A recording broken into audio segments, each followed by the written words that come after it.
So, little orphan Wanda got up close and personal with an infinity stone that amplified what otherwise would have died on the vine. The broken pieces of you are adding up, Buttercup. I have a theory, but I need more.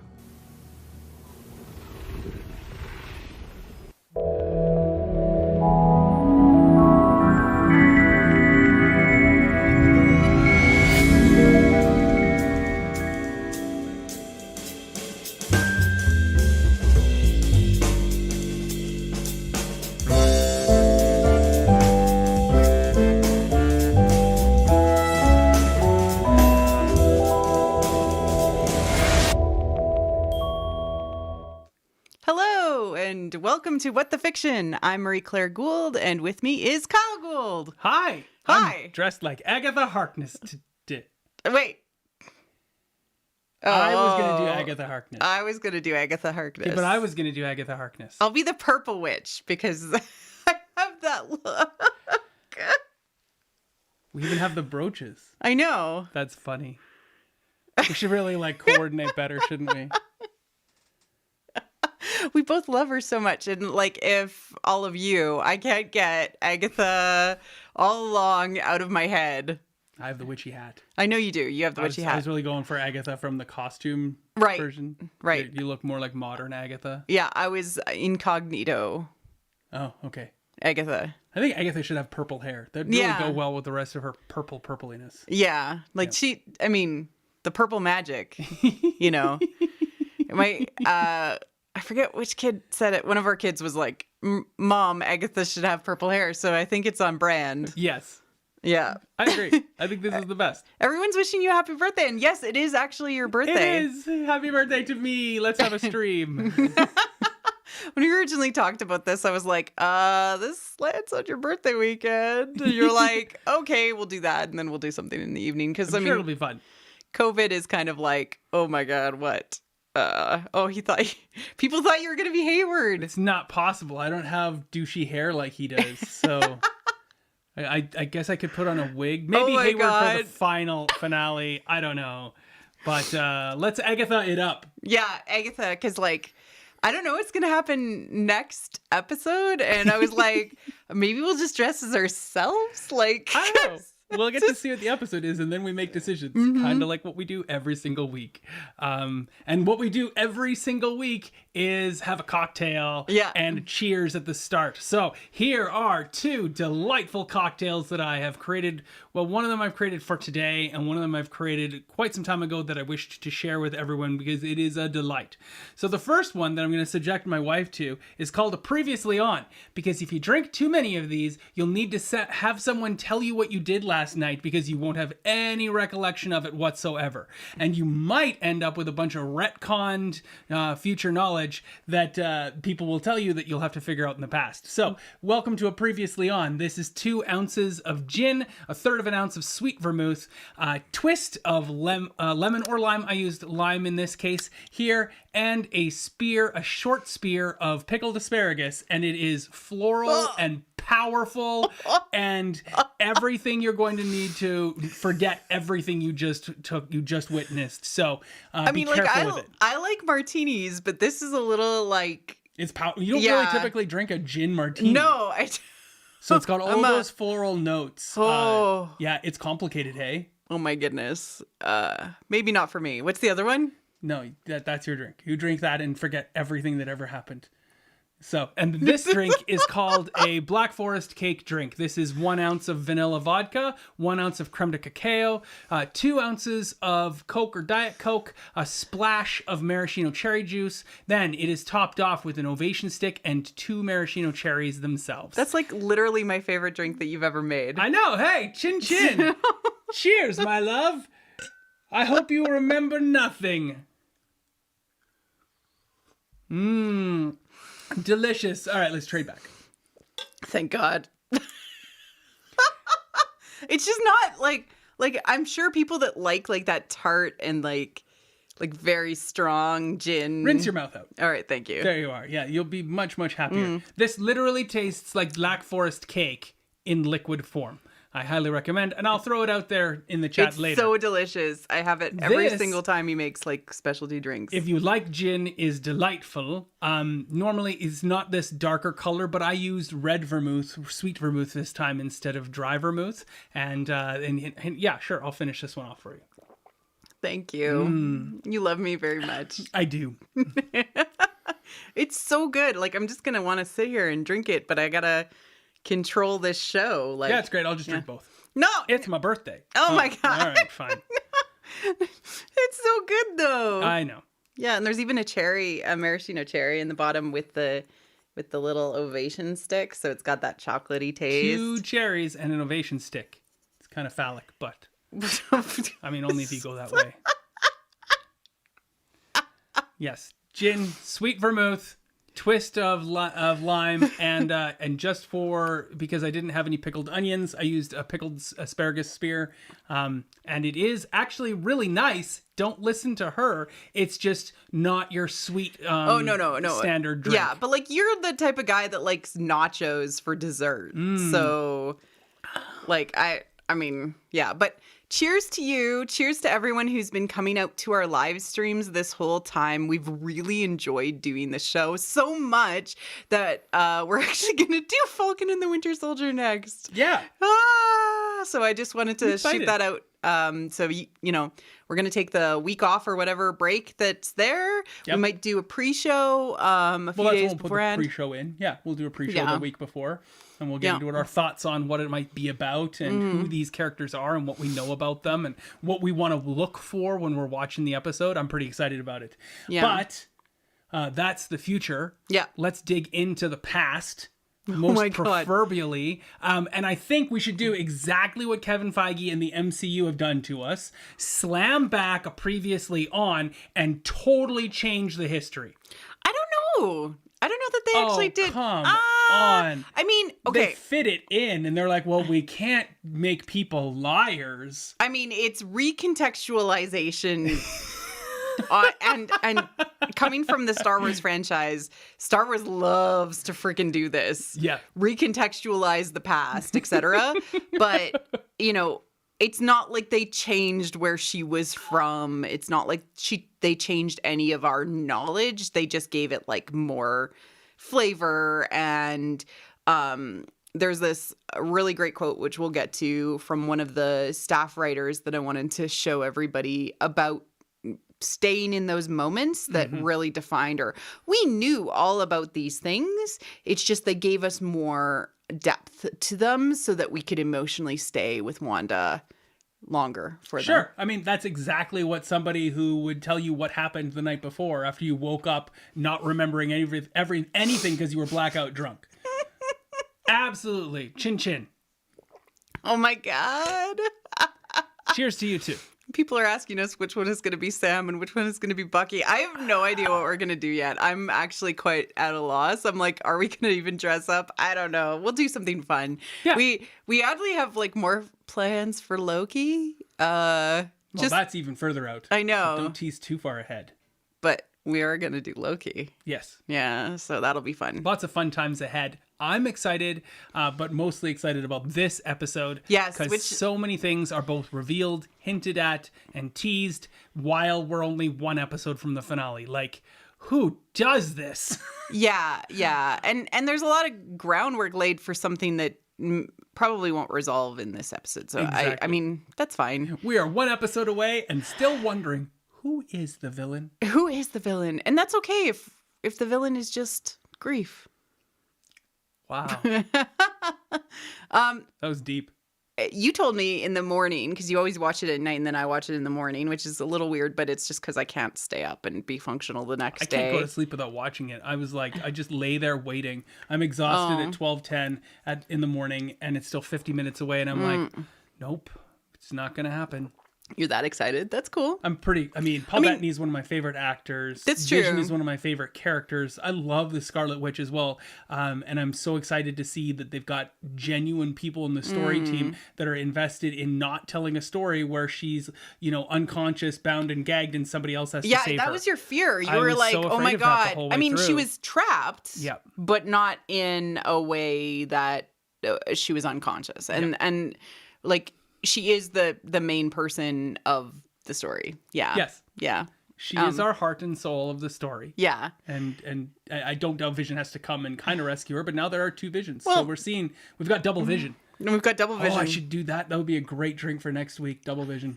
I'll figure that one out. It'll be a lemon lime something or other. Oh my God. So much. This is delicious, by the way. I'm like, I need like 6 of them because they're always so good, and I always slam them back because they're so good. Really drunk by the end of the New Year's party. These are actually remarkably nice. It's a good sipping drink. You know, like I'm sad you hated it so much. It's a nice sipping drink, and I'm not even a gin fan. Yeah. Anyways. Let's talk about generally for the episode. How did you feel about the episode? And then we'll get into kind of... I think you were trying to allude to the fact that I cried like 5 times during this episode. That's what I told Marie Claire when she got up in the morning. I said I cried a lot. Yeah. I cried out of sadness. I cried in kind of out of empathy. I cried because I just feel so much about the relationship and the dynamic between these two characters, and the past that Wanda has gone through really struck true and home to me. I grew up in a family, and I think a lot of you did, where we watched family sitcoms, and that was our family activity. And here, this is what we're getting from Wanda. Even though she's from Sokovia, she watched these American sitcoms, and I would love to delve into more about the why and the what of that, and we will later. But for me, it was just a heart-wrenching episode that provoked a great deal of emotion. And in this relationship, you are the crier. You'll cry at a good commercial. Oh, such good commercials are better than TV shows. Typically. I know sometimes, right? Like they get there so quick. I cried once. It was the Avengers compound scene. I was like moment. Agatha. Like literally, I'm like Agatha, and I'm like, oh God. Just because, like, I've experienced a massive amount of grief in my childhood, well, not my adult years. I lost my dad at a young age for him, and he was kind of like one of the pivotal people in my life. And you know, who can't empathize with the loss of a loved one, or you know, maybe somebody moves out of your life and you're no longer as close to them. Like that is part of living humanity, and you can see how Vision compares it to himself, who's always been alone, and he doesn't know the difference. And, you know, we who live with other people as humans experience loss and grief, and everything that was covered in this episode was so thoughtfully done. There was so many wonderful psychological mythic elements that, like, it's exactly what this is my jam. This was my grape jam episode. It was everything that I wanted out of a show, and it cared. It cared so much to give us the love and attention that these topics deserve. And Jeanette, who's a author on Twitter, and she comments quite a bit. She's like, there's 2 types of viewers, it seems like. There's people that understand and empathize with Wanda and are blown away that this story is giving her the space to explore these emotions and the things that have happened to her. And then there's men who are wanting to punish Wanda for the evil things that she has done, regardless of what has happened to her. Those people are idiots. I know. But why are they even watching the show? Because of the MCU Easter eggs, I suppose. Oh, maybe. I don't know. They're definitely not getting anything out of it that they probably want to get. I feel like there's more than just those 2 types of people watching the show. But people are tweeting on the tweeters and being loud about the show are people who love it, and then people who are confused by it. And it's like, it's just because we don't typically see a lot of, I guess, traditionally male gaze media. This is not male gaze, but you know, comics and comic movies typically are, explore these sorts of high emotional focused topics on main.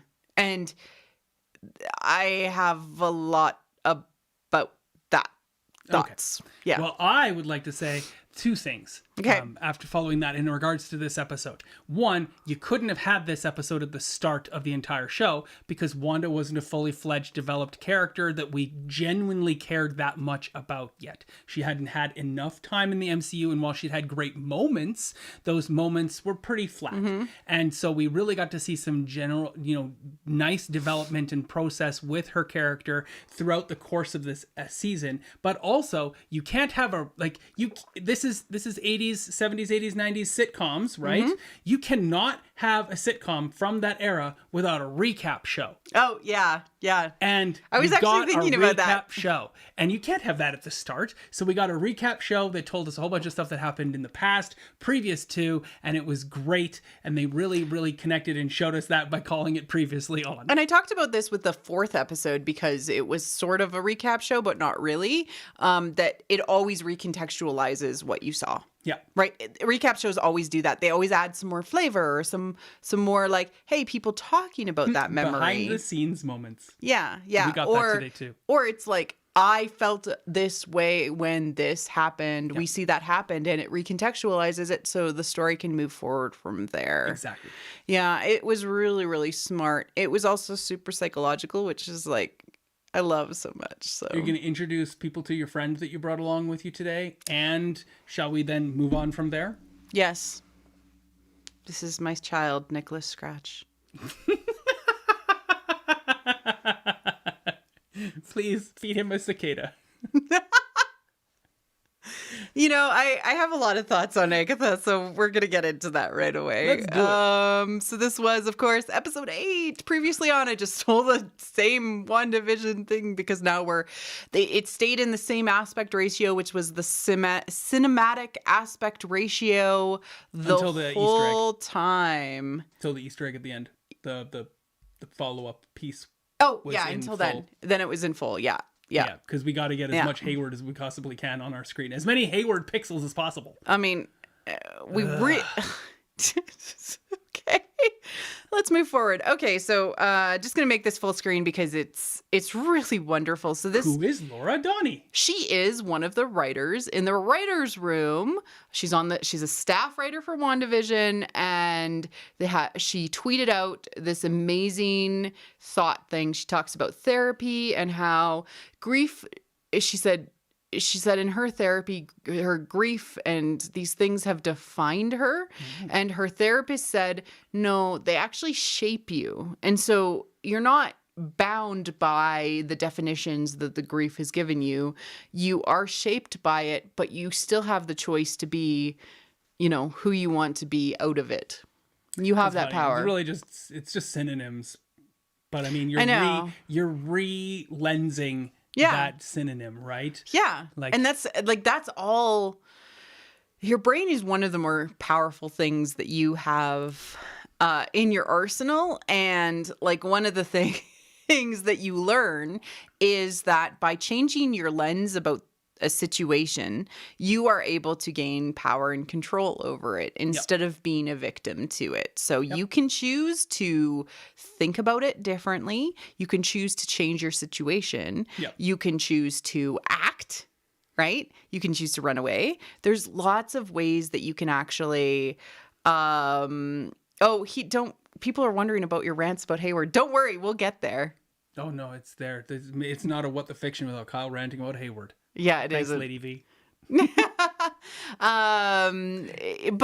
what I want to say is, people feel very trapped, and this is a psychological more you know moment, and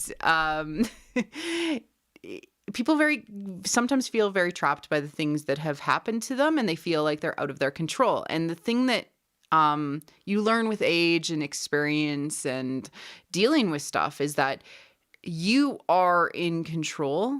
It's just hard sometimes to work past all of the things that are in the way and all of the barriers that are in the way externally and internally. Mm-hmm. And so, therapy is highly recommended for people if you can afford it. If not, there's lots of resources out there where you can, there's chat bots where just talking about these things. And I know Wanda's the only thing that'll make it feel better will be if I actually have this person back, Pietro back. But you know, I do want to encourage you that, like, working through these things, and to Agatha's point, going back is the only way we can move forward.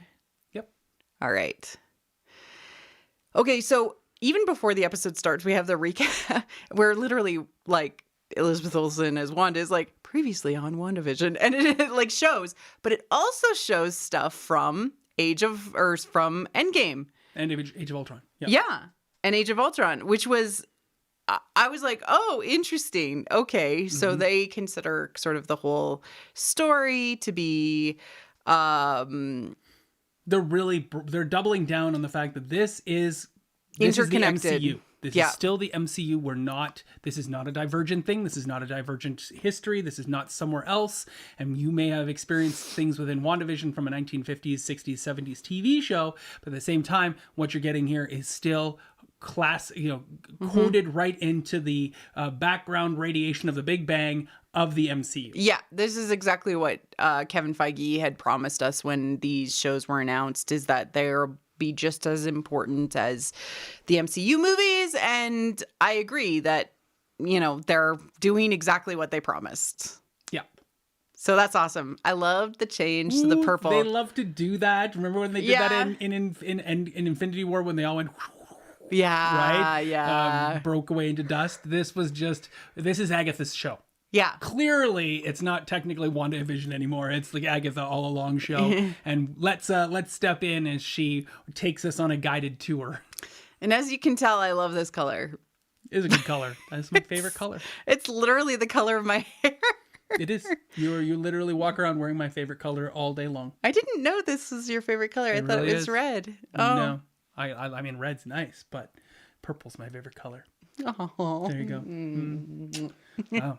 Public displays of affection on YouTube. We're gonna get a red band now. No. So, but we get this great intro to Salem. Wow. Let's go even further back in time. 1693. The kids were like super confused by this moment. They were like, "What is going on?" I'm like, "It's a backstory for different characters." Sorry. Intro story. Although it's not really her origin story, it is certainly a moment where things change for Agatha, and that's wonderful because we actually get to see some development. And I gotta remind you, 1693 or whatever this is.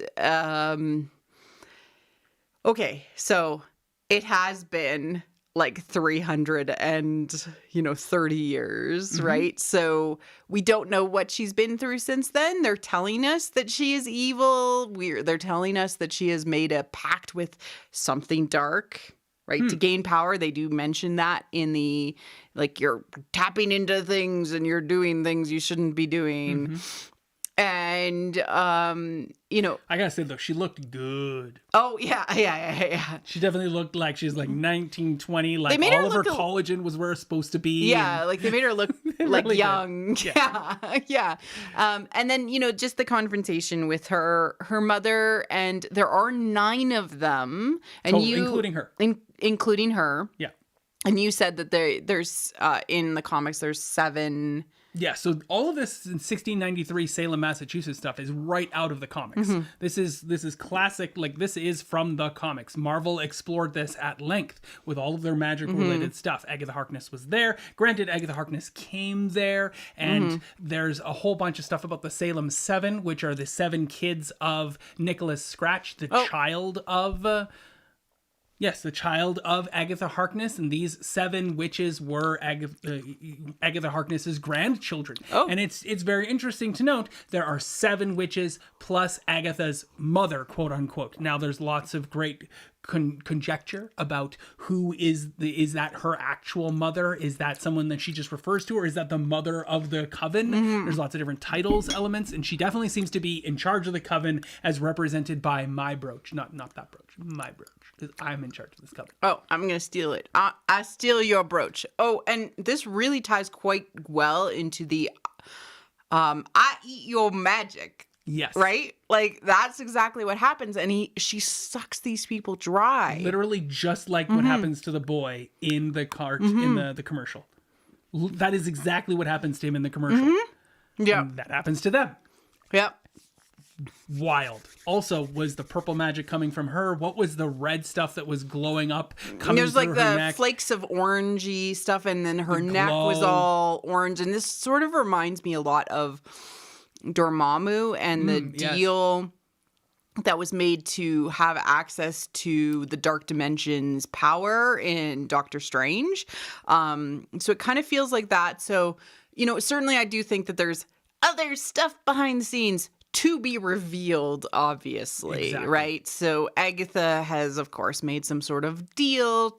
And I really loved her line, like, I didn't break your rules. They just bent to my will. That was a good line. That sounded exactly like something our daughter would say. You left the chocolate bar out. It's not my fault. I ate it. She's like, I just negotiated with your silly rule system and bent them to my will. Okay, sure. Because, obviously there'd probably be like, stops in place to stop her from doing these sorts of deals with the devil or Mephisto or, there's a myriad of other characters that could have been behind this that they have had in the comics that they might be plugging into. Yeah. But I do think that, she is working with somebody. And So. Or that these things happened and she spent 300 years trying to fix them. Maybe. That could very well That could easily be the case. Yeah, we don't know. And I do want to point out, it happens later, but she specifically says that everything that Wanda is creating is illusion. So when she killed Sparky, she thought she was killing an illusion. Yeah, that's always been the one big worry on my part is that she did kill the dog. I mean, but the dog it was existed. a funny line, but like she did kill the dog. But at the same time, I kind of equate her to Dr. Horrible because Dr. Horrible is the bad guy. And yet we're so sympathetic with him the entire time, the entire run of Dr. Horrible's sing-along blog, because he acknowledges the camera. He recognizes we're there. He admits to his failings and faults, and he winks to the camera. We empathize with him, We empathize with Agatha Harkness the entire time as well. She winks at the camera. She's acknowledged, even during the part where she's like, I've been behind it all. I felt remarkably sympathetic with her until we get to the point where now we're moved on past the witches scene and we're in the present. And then suddenly she takes a strange turn to me in this opening scene. Yeah. I do want to point out that when her quote unquote mom, whoever she is, mom or mother, symbolic mother, metaphorical mother, or actual mother, she ends up getting a crown. And I thought that was super interesting because it's like, oh, maybe you're similar to Wanda, who wears a red sort of headpiece crown to represent her status in the witchy world. And they are recontextualizing Wanda's powers. I'm going to totally... Yeah, we'll get to that. Yeah. But I also want to point out there's something similar here for the Agatha Harkness scene to the Nimue scene in Cursed. Her mom is the one who's in charge, but her mom is also the one kind of saying, no, you're not allowed. No, you're not special. No, you've done things, you've broken rules, and the rest, and she's supporting the rest of the witches who are all, antagonistic towards the daughter. Yeah. I got a real feel for Nimue and in Cursed. Yeah. And you wanted to include this, which I totally agree. Yes. So all of the magic in the beginning, and actually most of the magic in the show, except for Agatha's magic and Wanda's magic, is this blue color. And we see Billy... It is Billy, right? I'm not getting it wrong again. It is Billy, We see Billy once again wielding blue magic in the Halloween episode, and then we see the exact same color of blue magic coming from those 7 witches, which I'll also point out, it's the same blue magic on the inside of the shell to begin with that has been there all along, whereas it's red on the outside. And I just wanted to tie that once again, they're saying magic is blue. Yeah, magic is blue, similar to how the light side of the Force is blue. Oh, there you go. But I do think that they are saying something with this, that the red Scarlet Witch is unique. The purple Agatha is a corrupted-ish version of the blue magic that has sucked up the red magic. I do think that that's what they're doing with color theory and stuff like that. So, but traditional witchy magic is blue. Cool. Yeah. Yeah, I don't know what it is about crowns, but I think that might be something that they're adding in. It's the same crown that was worn by the Atlantean woman that they also could be the mother of Agatha Harkness going back thousands of years to the Atlantic piece. So it actually harkens to that Atlantean crown. I think it's just a nod to those who are familiar with that as opposed to being anything else and just an emblem of her power. I think that also they might be like women with superpower, like superpowered witches wear crowns. And honestly, if that's just the thing that they're introducing and formalizing in the MCU, I'm all up on, because I'm all like, my big thing is like the tinfoil tiara, like praising people who come up with crazy ideas that are like, oh, this might be a thing, rather than kind of mocking them for like maybe being unrealistic, because it's part of the fun, you know. Conjecture and speculation is fun. I know you're less so, but that's okay. I think it's fun to just play around and not suffer repercussions from necessarily just playing around. And yeah, Jesse pointed out it looks like Enchantress's crown, which a little bit. Maybe women just wear crowns when they've got power. I'm down with it. I'm cool with it. Okay, so now for my bunny. My bunny. I love how he talks to her. Oh, yes, indeed. Yes, she doesn't expect this. that we've been introduced. So I am holding a bunny for those that are listening after the fact on our podcast that we release of the audio. I am holding a bunny, which is, we suspect, because of his name being Senior Scratchy, that he is Nicholas Scratch, which is actually her son turned into a bunny. It's amazing. I love that she like has this whole conversation with him, treats him like he's, you know, not a bunny. So yeah, he's definitely more than just a bunny. I think so too. Yeah. Maybe he's the reason she's doing all of this. Oh, that would be fascinating. He got turned into a bunny. Yes. And then we get like Witchcraft 101. Anybody know what that rune is on the right? I can't, I couldn't figure it out. I kept trying as many different Google searches as I possibly could.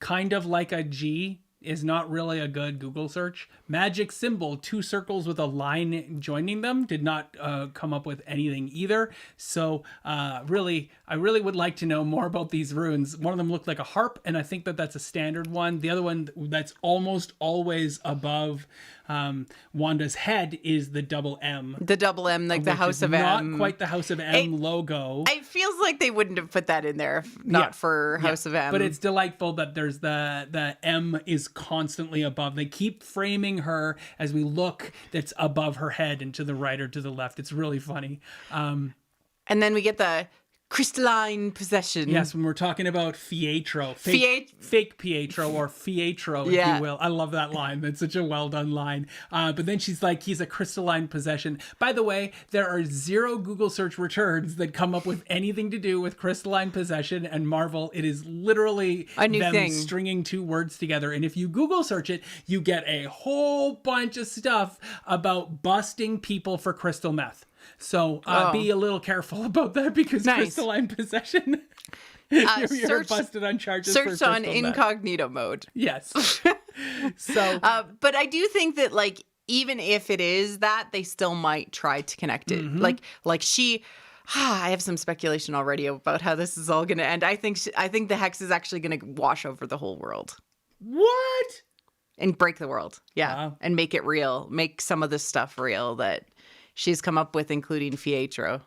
I would hope. Might institute mutants into the world as a result of this at the end. That would be a big stretch for a show that hasn't gone there at all. And Shrug. they've been very good about dropping They've taken hints little along the way. nuggets from movies and then made a whole movie about it. I think That's it's fair. entirely possible. That's totally fair. But Mind Control was the one she started with. But what's so interesting, okay, so transmutation, this isn't real, what she creates. Yeah, she didn't transmute it. No. She created an illusion of it. Because when Senior Scratchy eats it, he eats the cicada. Exactly. And so, like, there's the whole thing about that Wanda can actually make these things real. And like, she's like, how are you doing this? What is this all about? And it's like, what does Agatha actually want? Does she want the power to kind of create these things, you know, running on their own, like self-running illusions? Or does she want the increased power associated with it, or something else? Like, What she really wants is to know how, and when, and why. Yeah. She wants to know how Wanda is doing all of this. She wants to know, when did Wanda come about by getting all of this power and this ability? Yeah. This is far beyond what you should be able to do. Yes. And why are you doing these things? And she's been pushing Wanda. Yeah, gently. She even says she's been super know. gentle. You know, and to me that, like, it makes me question whether she is evil or just naughty, like the theme song says. Yes. Right? Because it's like, okay, she hasn't tried to break her entirely. She's been trying to push her, and now she finally has to confront her, and she's incredibly gentle with this internal... She's like, don't worry, this will be good for you. like super gentle with everything that she is going into. And then she also, like... It's about discovering who she is, and it's almost it feels like she is sort of like a Doctor Strange, like a guardian of something, or like trying to find her or understand the power so she knows she has a weapon, or I'm not exactly sure, but it doesn't feel evil anymore. Yeah. Also, the fact that she knows about the Infinity Stones as though that's common knowledge, it made me wonder about the MCU in larger context and all the BuzzFeed articles, like 6 Infinity Stones and what you might do with them. Like I just kind of pictured, like, everyone knows about the Infinity Stones now. Yeah. Everyone knows what the Avengers did. Yes. And she certainly is intimidated by Wanda and knows that there's a lot of power, and we can go into that. But I mean, this journey into self-discovery is just her trying to figure out exactly what triggered everything. And I still don't know exactly what Agatha specifically wants, but we'll get that revealed. Yeah, once I we know. find out Agatha's want. And once she gets the answer, because now that she has all the answers to her questions, we will get to know next episode what Agatha's want is. Because how could they not reveal that to us without, like, she's a central character and we've seen her actions the entire way through. And now we've seen some context to those actions. Now they'll finally contextualize those actions to make us understand her motivations. Yeah.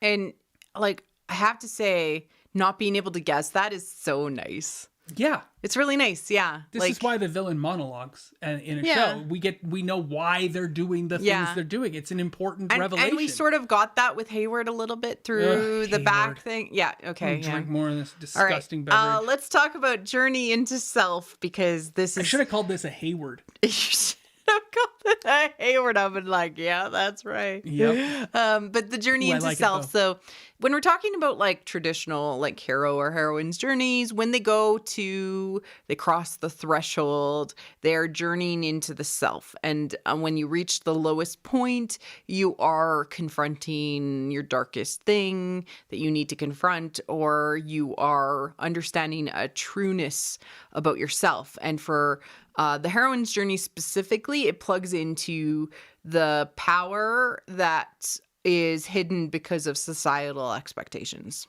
That's like the Cliff's Notes on Journey into Self. And these stories that plug into the heroes and heroine's journey are deeply psychological, and they when they go in this particular direction, which is literally into your past, they always do certain things, which is that you relive the trauma and you're able to understand them in a new and varied way. Yes, exactly. You like to talk about the heroine's journey in regards to this. I still think of this as journeying through the 5 stages of grief. If you adhere to that concept of five stages of accepting loss in your life, or 5 stages that you go through in accepting death. This is her acceptance of all of this. This is very much the case. Is that, but sometimes you don't go through the 5 stages in the same order that everybody else would. Wanda is necessarily going through them in this particular order. I think that you have to revisit and recontextualize, reshape versus redefine your past in order to find acceptance for the holes that are now gaping in your life. I don't want that to be. I really am hopeful for how things are going to develop at the end of this 9-part miniseries. Jack Schaefer was asked recently if she's interested in doing season 2 of WandaVision, and she said it's really not that kind of show. So. Okay. I mean, I think that they're going to tell their story and it's going to be done. It's not like, I still, one fear. That's all. That's it. Well, now 2 fears, 3 fears. There's 3 fears? I mean, the kids. Oh, the kids are going to be there, young Avengers, right? So, I have no doubt. Yep. I have no doubt about the kids. It's actually just Vision. I'm like, what are you going to do? I can explain like where I hope it's going to go. Let's get to Vision when we get to Vision. Yeah. Whew. Let's go through the first door into childhood. Oh my God. Irina and Oleg, they're so wonderful. I love them. They seem smart. Yeah. Like they seem really well educated and they recognize that we're living in Sokovia, but we really need English night. And that's an important thing for our kids to work on. And we're going to watch English sitcoms because that's going to help us learn English. And that is something that people actually do because Marie-Claire has a BTS story that she loves to share about how her favorite person in the Korean pop group BTS learned English. Oh, yeah. Kim Namjoon or Rap Monster watched like the show Friends and watched it with the subtitles and then watched it again without the subtitles and learned English. And everyone else in the group is like, I've watched Friends and I never learned English. Like, it's just his brain is like that. But then he ends up becoming the spokesperson for BTS. And it's got this universality to it. These sitcoms, they plug into something that you're able to learn. And this is a true, real thing that people... this is a thing that people do. And it's completely legit that they would do this. I am puzzled as to why he keeps all of those English TV shows in a briefcase.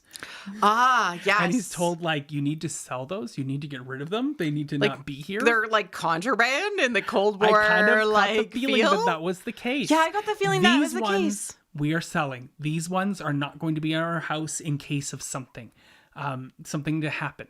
Like, it is bad times in Sokovia. It seems like it's under a communist regime or something like that. And I mean, it's a made up state, so there's no real evidence of what it was. But this is like heartrending that he's looking to sell these DVDs. And he says, well, I'll sell them tomorrow. And tonight we have more choices. Exactly. Yeah. And I did love that we get the, like what we've talked about with all the different like eras and the different themes and the different inspirations behind the shows. You literally see them in the little case, and like later on you also see them again. Yeah. Like they're okay. So I'm gonna be gushing about this show probably forever. But the fact that it brings up the audience. Mm-hmm. Even if they missed it, even if they didn't understand, it makes sure that you're caught up before the most important climax of the show, that you understand all of the things that you needed to know. Yeah. But like, that's... Okay, so why do I think this is a communist regime, and why do I think that these are, things that are not allowed to be had by people? Not communist, but like dictatorial. Sure. Yeah. I mean, Baron Zemo, like he's... Fair. So the next slide is the one where nope, it's not that one. This is their setup, but more family. But I did like the juxtaposition of the, you know, the dad doing his thing with the kids and talking about, you know, all of the different shows, etc., and then the mom like over by the sink looking out the window, seeing literally people being shot and being like, okay, and trying to make the inside of the house feel normal, home-like, and you know, a place where you could sit down and watch a sitcom and have no concerns. My grandmother used to tell me about how during World War II she tried to make, like, my grandmother and father were you know, alive in Germany during World War II, and like when everything happened is like trying to make things normal when you're basically in the middle of an occupied place. Like it can be very hard to make things feel normal, even though you're, you know, in the middle of everything. And as parents, that's what you try to do. Like that we try to make things feel normal, even though like, oh, hey, we can't leave the house because blizzard/COVID. Like, you know, like it's hard. And everybody's experiencing that, like, this is our new normal, and how do we make us feel okay during all of this, and how do we experience a little bit of escapism, which is perfectly okay.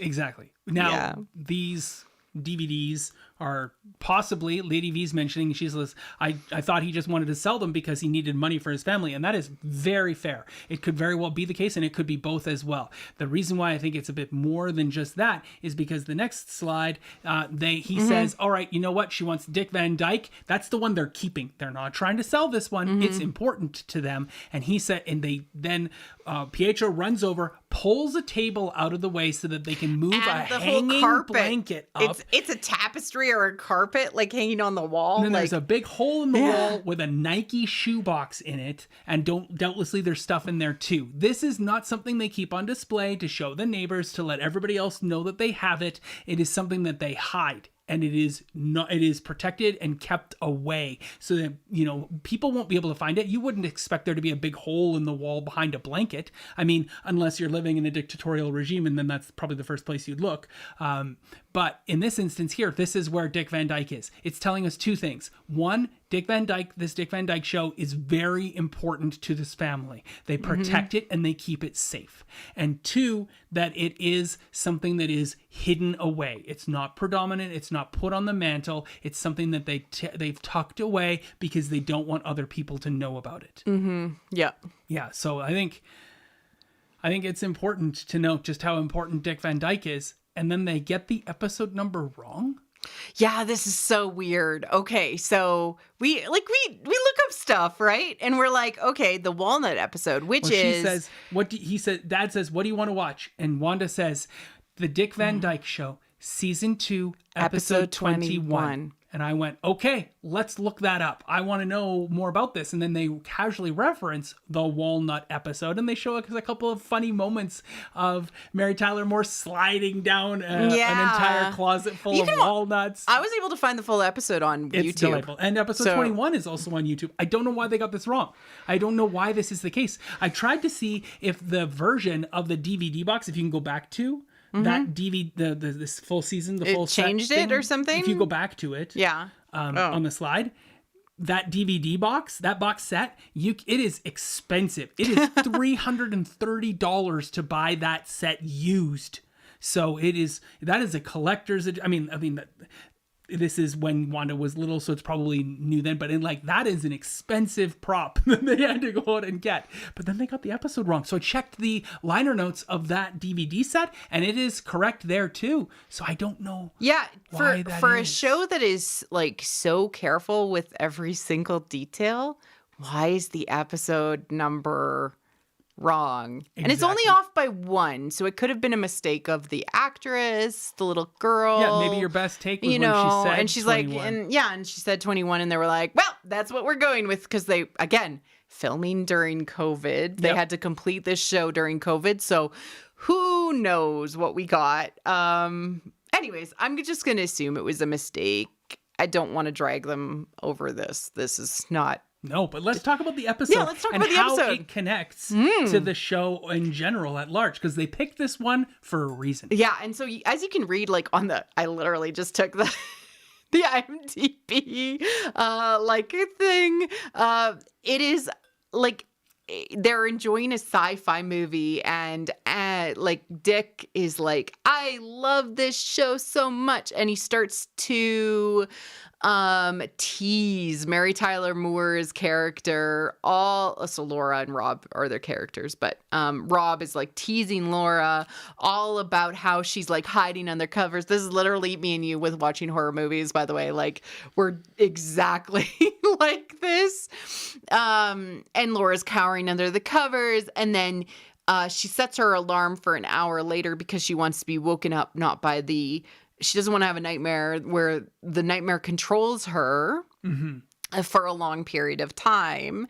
And Dick's character ends up having this dream about what happens in this horror sci-fi show, kind of like Invasion of the Body Snatchers type level of show, where, all of these people are being taken over by this alien race who's trying to protect themselves from Earth eventually getting technology and coming after them. Really like preventing Earth from achieving something where they would go after them. And I'm like, that's so weird. This is a good mix of horror and the shenanigan sitcom things that Wanda ends up talking about in the episode itself. So it's very much what WandaVision is all about, right? And also like aliens taking over Earth, kind of maybe it's a secret invasion reference to do with the Skrulls. Like it's just like we kind of see that. Oh, I forgot a bracket. But we kind of see that in Spider-Man Far From Home, where we have the Skrulls pretending to be Nick Fury and Maria Hill. Mm-hmm. Maria Hill, and like what they have what they have kind of filled in, right? So there's people already kind of infiltrating Earth, and right. Yeah, so I feel like that was a stretch, because I think that is a really interesting way to look at that. But at the same time, Wanda then says following that, it was all just a dream. It was all just a bad dream, yeah. So the things that have happened that he doesn't like are corrected because it didn't happen. Yes, I know, but that's because it's a sitcom and not real life, whereas Wanda, what she's experiencing is sort of real life. Right. And I did love her comments on like sitcoms and like what they are. And so we have to remember that although this is meta, this is a show, this is in the MCU, it all depends on what they decide to take from that and what they decide to accentuate. And so They could go, this was all just a bad dream, and wasn't this a fun ride, and look, it all ended up okay in the end. Or it could end up more like the MCU, which has sort of bittersweet endings sometimes. They better not do that. They gave us a sitcom. They called it WandaVision, and they better finish it out with a sitcom. I don't want a Sopranos fade to black, did the restaurant blow up scenario. Mm-hmm. I want, you're leading into MCU phase 4. This better have a happy ending. Because it's a sitcom, and you've referenced yourself. You're so self-referential that now you're literally putting those sitcoms that you've shown us the episodes of in this episode. Now we get to watch Malcolm in the Middle. We get to watch the Dick Van Dyke Show. We get to then do a reference point to watch Vision, trip over an ottoman the same way Dick Van Dyke did as Robin, the Dick Van Dyke Show. Yeah. So please do not do what everyone else in the media has been doing to us lately. Give us our happy ending. Yeah, thank you, Rant. This was my one fear with the pre-show. I've had it the whole way along, and that's just because I have been hurt before. Mm-hmm. I trust these creators. They're very much aware of where the audience is supposed to be, but we'll see. I literally am still like, oh my God, what's going to happened. I you're love the supposed fact to that feel this. how she enters this scene. Yeah. How they do that transition. It's like, go ahead. You've done this before. He's calling you. Yeah. He's so loud. He's so loud. We're right here. Oh my God. Is he always this loud? Yeah. God. Catherine Hahn, like. Yeah, absolutely. So good. I love the behind the scenes thing that you mentioned about the Agatha's all along. I think that if we get to that, we'll have to take a moment about that. But then it's like, and it's, and then she realized it was a bad dream all along, like with the bomb and all of that. And that's when Agatha pulls her out. She's like, you created a probability hex, didn't you? Yeah. You did that, you little burgeoning witch, you. But I think it's important that she pulled her out before she said, and it was a bad dream all along, because she knows that Wanda potentially has the power to change it and say it was a bad dream all along. Right? She has that power within her to make anything that she thinks needs to happen. Everybody knows it. Hayward and Agatha know this. And so she pulls her out right at that moment. And that is exactly what happens. Yep. Yeah. And then you created a probability hex. The probability that, things would be reversed or it wouldn't go off, right? That's what she's saying. And again, more of this teaching. It's like your enemy is teaching you. Your enemy is showing you things that you didn't know before, but also the audience, because they're recontextualizing Wanda. And this is the significant thing, that they're recontextualizing that she always had this power but didn't know how to use it without training until we pivot and learn. We also just didn't know exactly where we were going to go. We knew that Fox was going to introduce the twins, and we were like, well, we get the rights to the twins too because they're Avengers, and then we're going to fight them for it. And so we're just going to slap Disney? them into the... No. You got to do it in a Mickey Mouse voice if but you're going to say that. But it wasn't Mickey Mouse. It was this wasn't Disney at the time. It was Fox and Marvel fighting, right? So... I really think that they just pushed them in and didn't have a real contextualization as to where they were going to take these two very important characters to the Avengers, because they are the two characters that do not have their own books. Yeah. You're talking about Vision and Wanda, right? Yeah. And Vision books. These are your central tenet characters. To the Avengers. I want to talk about what has been done to them over the years as a result of the fact when a new author takes on the books, how they treat those characters. Yeah. Oh, for now, we'll move forward, because the only way is forward is back. Oh, God. Is that true for you as well, Agatha? Perhaps. I mean, we did get her backstory for a reason. And they don't just throw stuff in for no reason in this show. They gave us this 5-minute intro to really get contextualize, but they didn't reveal anything other than the fact that she drained 8 witches, one of which was her mom. Yep. Wow. All right. Okay, so they come in, and then, Agatha pushes her into the moment again. It's so interesting, though, because we start from the perspective of the two scientists, and then we get a dialogue from those two scientists that she would never have gotten. No, I know. It's definitely, she gets to see stuff that... She would have had no way of knowing what they had just said. Granted, at one point he does leave the microphone on, and then he slaps the guy's hand away. Or like, I hit the microphone cord. He slaps his hand away, like, you're still on mic. Stop. You're going to freak her out. Yeah, like, we kill all the volunteers. We still sure we want to do this? Like, exactly.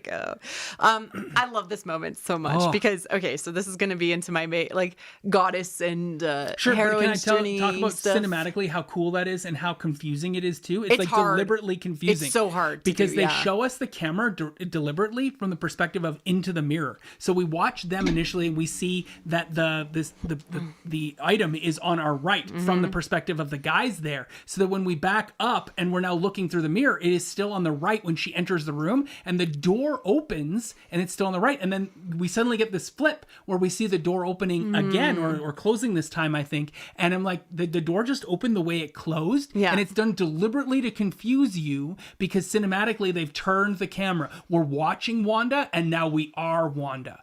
And that was really confusing to see because the door closes one way and opens one way and closes the exact same way it opened. It was a way to cut and show that she has moved into the scene and is reliving it. Exactly. Et cetera. But they basically show us the the scepter on the right, and then suddenly the scepter's on the left, and then it flips back to being on the right again because we're on her viewpoint, and it's because they were filming it through the mirror. Yeah, and people are pointing out maybe she heard them in her head, and maybe that was her powers. It was cool though that we see stuff that maybe like she might not have known, and it's like why, etc. Right? Yeah. So this is her mirror cave moment, which is from TLJ, and it's quite a common motif when you're talking about heroines' journeys or femgaze media, where you end up having this moment of confrontation with your inner self. And I'm going to go through a few examples of that, because if you start to recognize these, you're like, this is speaking to the internal psyche of women.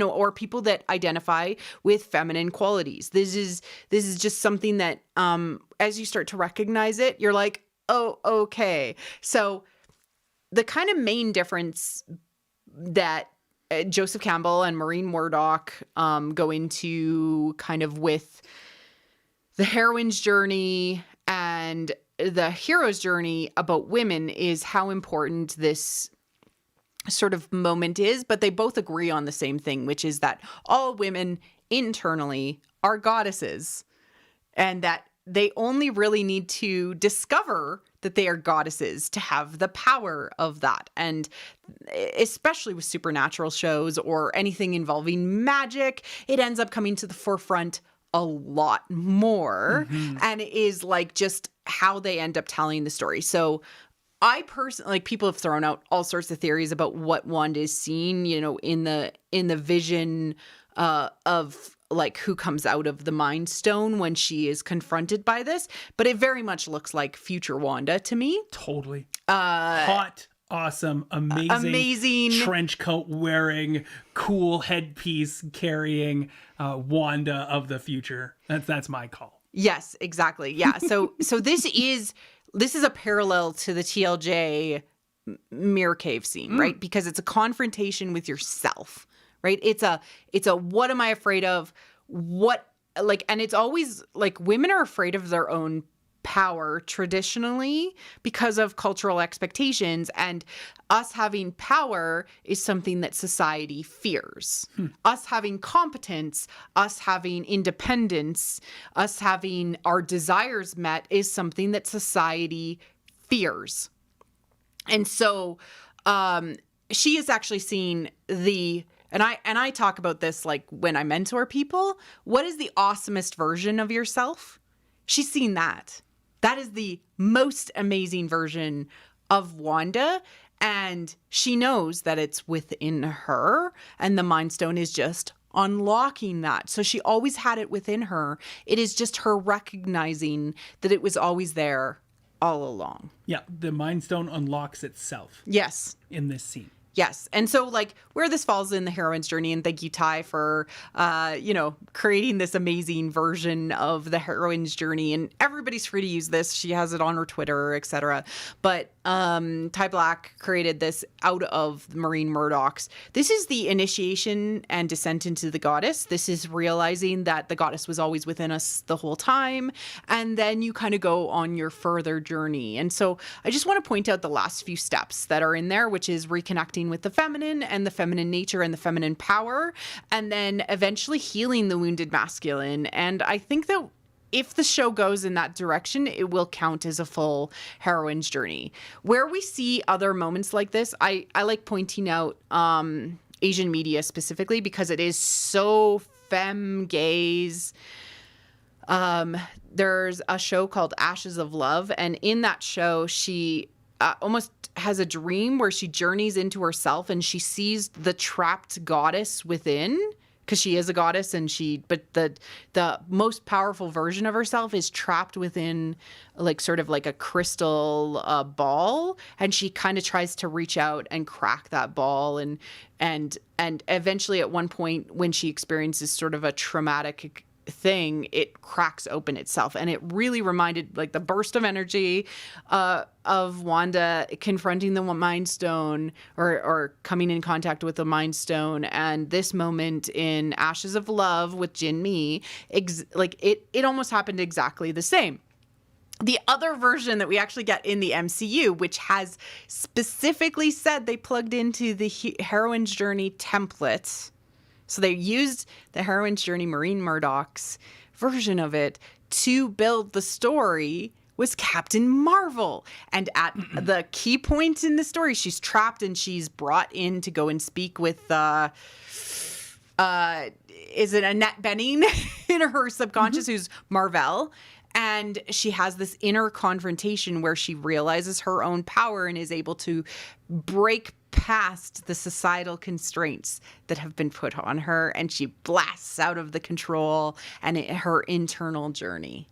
So I just want to say that this is all very purposeful from a storytelling perspective, and also ties into, and there's later parallels, into goddess motif psychology, which we see in story. And I want to point out very clearly, she doesn't touch the Mind Stone. No. The Mind Stone breaks free of the scepter, floats before her, explodes into the proper color of yellow that it is supposed to be. And I don't even know why it's in a shell of blue. I think that's just to like fake us out. This isn't a Mind Stone, it's blue. The Tesseract is blue. Yeah. But like, they've never bothered to explain who put the coating on it, the sugar coat. Maybe it's like one of those candy coatings you have to lick it off to get to the Mind Stone within. Sugar coating. But like, no, who did that? Yeah. Who made this scepter and how does it work? I don't understand it. But I mean, at the same time, what's important here is that she doesn't touch the Mind Stone. The Mind Stone reveals itself to her, shows her the person who she will be, and that's it. Yeah. And then she falls to the ground because who wouldn't faint if you're shown your true pure form and what you have the potential to realize. Yeah. And so if this is the case, how'd Pietro get super speed? I think she gave it to him. Or it was within him all along. It was with him. Maybe that's what they're saying, like the Mind Stone reveals things. And I do think that there is something to be said that the Thanos definitely Thanos gave him the staff. He doesn't seem like a tinkerer. He doesn't seem like the type of guy who's like going to put the candy coating on an Infinity Stone and then giggle to himself and be like, it looks like the Tesseract. Yeah, like, candy If that's the case, can I see that scene, please? Because that sounds hilarious. I want to see the SNL version of that. Yeah, exactly. Right? Like Thanos is in his workshop. They'll never suspect. Then like pouring the candy coating on the Mind Stone. Oh my god. Using a hairdryer to cool it, like here you go, Loki. Boop. Yeah. And then, I love this scene where she's watching TV. She's watching the Brady Bunch, the exact episode that we see the Cindy doll that Vision ends up practicing doing diapers on later. Oh my god, this is so brilliant. It's so brilliant. But the guys are like, why is there a glitch in the Matrix? Like, what is going on? She's up and then she drops, and then she's up and then she drops. She doesn't end up touching the Mind Stone or anything, right? We don't see any of that, which means to me, she actually went somewhere else for a little while. No, I think they just cut the piece of film. Whoever did it, yes. I just think that like the Mind Stone is like your minds are too feeble to compare, to understand and process what occurred, because they actually show them from their perspective. We're behind them in the camera and we see but they explode. They saw it, right? They got to see it, but they have no remembrance of it, and there's no footage of it. Yeah. They're just like, oh, the Mind Stone did something. I sort of thought, all right, bring in the next volunteer. I sort of thought that Wanda did it unconsciously. But like wiped their brains of it. Future awesome Wanda. Yeah, she's like kick-ass trench coat. Did it herself. Yeah. Who knows? Yeah. It was cool. I like that ad because it's like, oh, that's something they could pick up later. Like something that's really cool. And then we move into more of the understanding of how the sitcom escapism is her only coping mechanism. So this is scene 3 for grief of our backstory. We're moving through, we're progressing. We've lost our family. We've gained our power, but we're not done losing yet. Yeah, exactly. And part of this has to do with losing Vision from the concept of having lost her brother. And what's important to note here is the previous 2 scenes, both of them, we see Wanda move into her past self. And in this scene here, We never see that. It seems as though she watches this scene from afar next to Agatha the whole time. Yeah, unless they just decided to cut that, like, thing. Even still, from what we got here, it's clear that we are meant to witness this scene, and she is meant to watch what occurs, because it's not what she experiences here, it's what is said. Mm-hmm. You know, she doesn't have a physical interaction. There's no physical experiential thing. It's not like she makes out with Vision, right? So there's no reason for us to see her embody this past self. Yeah, unlike like hugging her dad and hugging her mom and touching, or not untouching the Mind Stone. But I did want to point out the stack of Blu-rays or DVDs on the side is the same sort of thing. So she's going through them. Mm-hmm. She's the type of person that watches her favorite shows over and over and over again, and they bring her solace and comfort. Who does comfort. that? Not me. I do. It's a little annoying, but I and do who that. does that? Our children. Our children, yeah, love to watch the same shows over and over and over. Like our daughter watched Brooklyn Nine-Nine like 3 times now or something like that, and How I Met Your Mother twice, and like Sunny with a Chance on the Disney Channel like a bunch of times. Like, my brain just really likes the comfort in knowing what's to come, what to expect, and so I end up watching like. I think I've seen the Captain America trilogy like maybe 20 times. Why did you marry someone you never expect? Like you never can expect how I'm going to react to something. Ever. I mean, you're the spice of my life, I suppose. I just like from a comfort perspective, like I enjoy like getting surprises and having new experiences too. But if I'm feeling overwhelmed or whatever, I go back to things I know. And I think that's just who I am. And I identify with Wanda so much in this show. Oh God, you have to identify her with her, right? I did not. So I got choked up when she's in the scene with her mom and dad. And I was like, I had those feelings. I've been those kids, right? Not in the war-torn country. I couldn't even imagine. But I've been there, like the comfort of a Friday night or a Thursday night sitcom with my parents. And like, that's the normalcy of that. I got that. And when they didn't show us, we heard their death. We basically were given their death in a blackout when the bomb exploded. And I was crushed. I didn't shed a tear there. But man, did I cry in this scene. Especially when Vision started talking, and the shared awkward first romantic look between the two of them. They were so awkward and I couldn't wonderful. Stop, and that's what I was in that emotional state for the rest of this episode. Just because they tweaked all of those things that were important to me, connecting me to Wanda, connecting me to Vision, and connecting me to the mythos of this show. And you and I like watch shows together too. Like this is, this show is. Fundamentally, it hits us on a very specific level. Yeah. I love it. And like having them discuss like talking about it versus versus like what she needs out of this, like just. And it's what it's again. I've said this on podcasts and I've said this before. When you put a robot in a TV show, or you put a synthezoid or a non-organic or whatever they want to call it in a TV show, and you humanize them, it gives them opportunities to comment on what it means to be human from a dispassionate perspective. And yet at the same time, it always gives us further illuminations into what it means to be human by them feeling like they are one step apart from it. And Vision's line here of what is grief but not love persevering is if not love persevering is just so. It's a truism that you would not necessarily reflect upon yourself, but you would, as soon as you hear it, acknowledge it. And thank you so much to the creators and the writers for giving us this line. It will stay with me for the rest of my life. Yeah, it's one of those moments where you're like, this is so true. And also the prose of it is written very beautifully. And it sticks with you and it feels older. It feels like an old truth, I've heard other people talk about how what is sadness about the loss of something, but a reflection of our capacity to have loved it. Very similar, but I actually like this, that it's actually the truth of it is that our love is continuing on. Yeah. And like, that's how I feel with the loss of my father, my grandparents, you know, people I've lost in my life. One of my best friends died when he was, you know, in his 30s.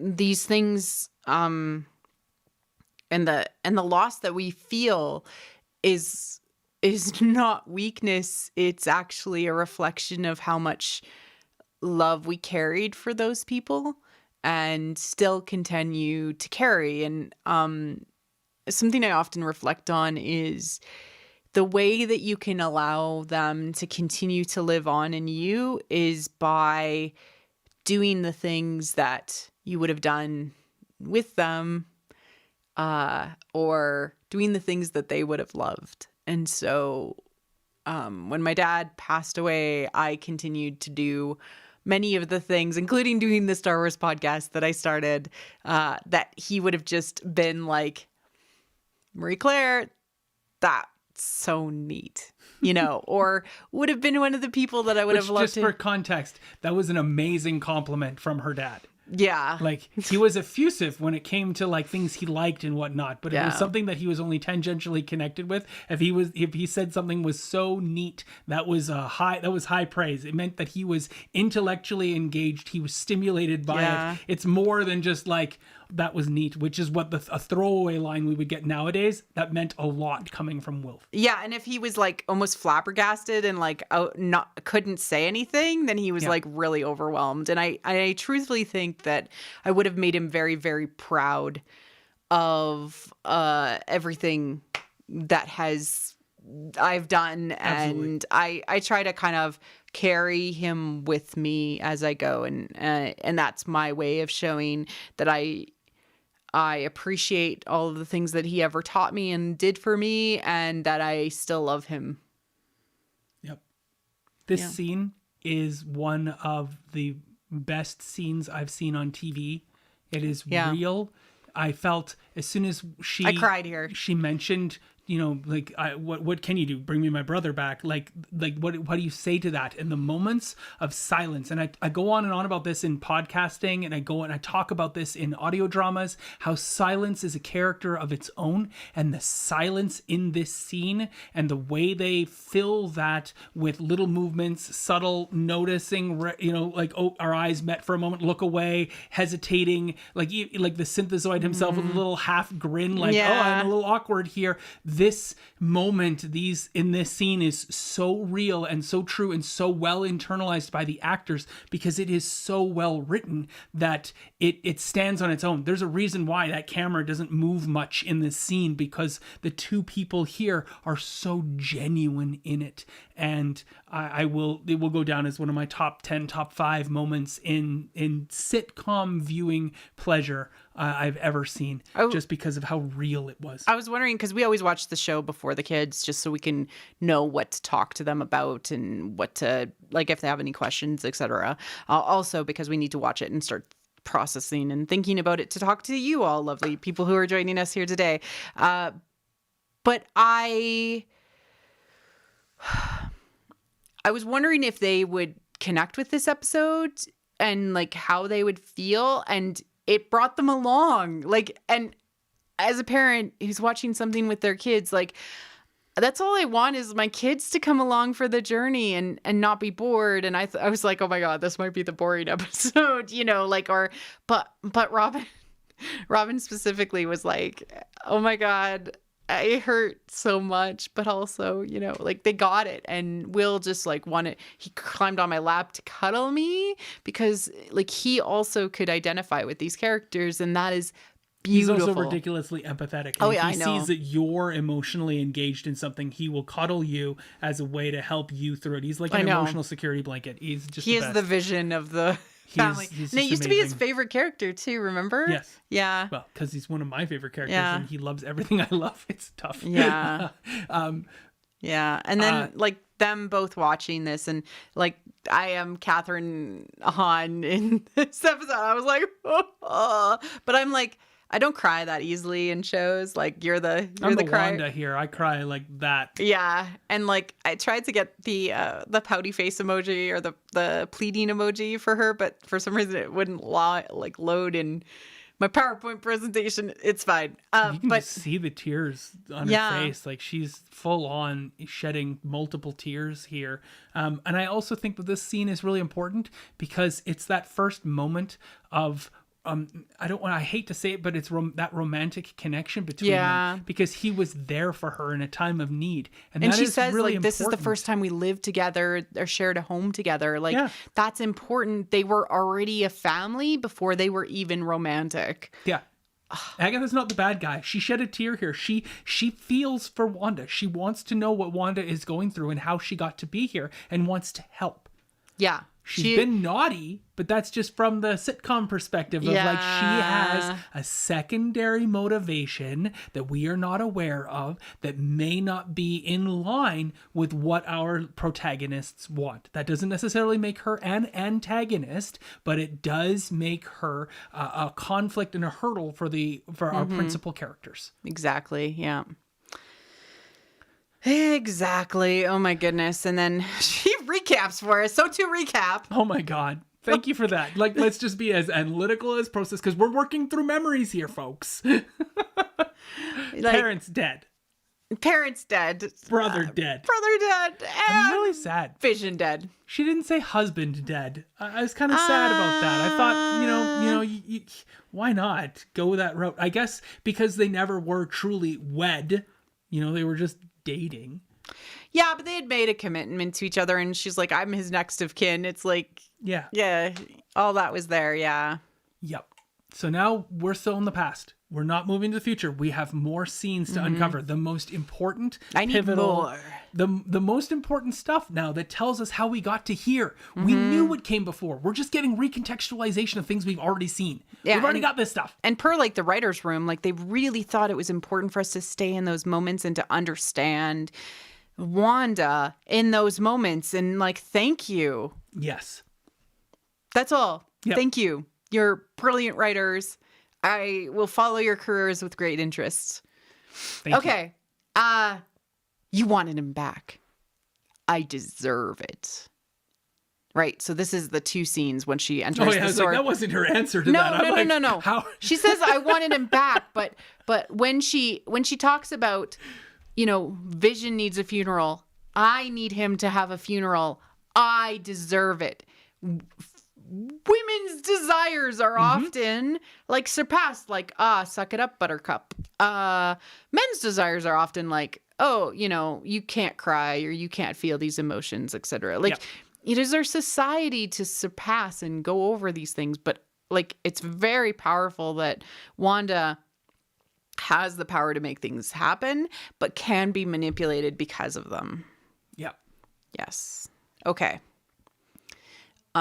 So then she goes in and she talks with Hayward. It's not what Hayward told everybody happened as he tries to paint her as the, villain. I really wanted to Princess Bride this with Billy Crystal and, her name escapes me. She's a great comedic actress as well.